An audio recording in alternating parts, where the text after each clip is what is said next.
বিকশিত ভাৰত বিল্ডাথন কাৰ্যসূচীৰ অধীনত সমগ্ৰ ভাৰতবাসীৰ লগতে আমাৰ যোৰহাট জিলাৰ জবৰা হাইস্কুলৰ ছাত্ৰীসকলে এটা বিশেষ ইনোভেটিভ আইডিয়া হাতত লৈছে আৰু তেওঁলোকে আমাৰ ওচৰৰ গাঁওবিলাকলৈ গৈ পৰ্যবেক্ষণ কৰি এটা সমস্যা চিনাক্তকৰণ কৰিছিলে। প্ৰণামী, তুমি কি সমস্যা পাইছিলা গাঁৱত গৈ? তেতিয়া আমি গোটেই গাঁৱৰ প্ৰায় মানুহখিনি লগ কৰাই সুধিছিলোঁ যে আপোনালোকৰ কিবা ৰোগৰ দিগদাৰ পাইছে নেকি। তেতিয়া তেওঁলোকে কৈছিলে যে আমি ডায়েৰিয়া, হাই প্ৰেছাৰ আদি ৰোগৰ আমাৰ আক্ৰান্ত হৈ আছোঁ। তেতিয়া আমি বিদ্যালয়লৈ আহি ছাৰ বাইদেউসকলৰ লগত আলোচনা কৰি এটা মিশ্ৰণত আমি হেৰি কৰিছিলোঁ।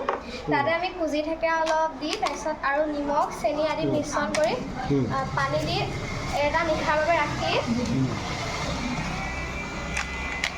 হয়, এইটো কি কৰা প্ৰচেছটো কেনেকৈ কৰা হৈছে? কি কি দিছা ইয়াত তোমালোকে? কুজি ঠেকেৰা, নিমখ আৰু চেনি, হয়, আৰু লগতে পানী দি হয়। এইটো চেকনিৰে চেকি চেকনিৰে কিমান পৰিমাণৰ খাব লাগিব? এগিলাচ খালে হৈ যাব, হয়নে? খুব সুন্দৰ এটা পদক্ষেপ। ছাত্ৰ ছাত্ৰীসকলে তৎক্ষণাত ৰোগ নিৰাময় এটা ব্যৱস্থা গ্ৰহণ কৰি উলিয়াইছে। এইটো বিদ্যালয়ৰ এটা ইনোভেটিভ আইডিয়া।